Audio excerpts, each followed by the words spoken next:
Partea mea, Cătălin de la Constanța, vreau să fac și eu pentru cea mai scumpă fetiță. Îi doresc multă sănătate și din partea la mama ei, la fel, multă sănătate și o iubește enorm de mult. Iau ce spune. Pentru Daria. Au de mers, spune cineva,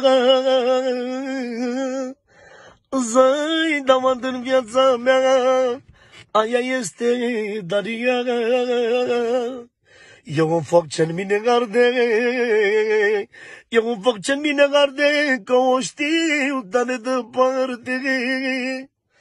Dar cine e inima mea, cine mi-e de inima, e fata mea Daria.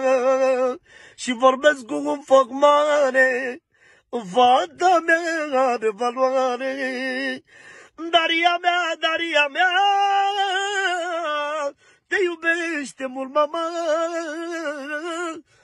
te iubește mult mama, Daria e fata mea.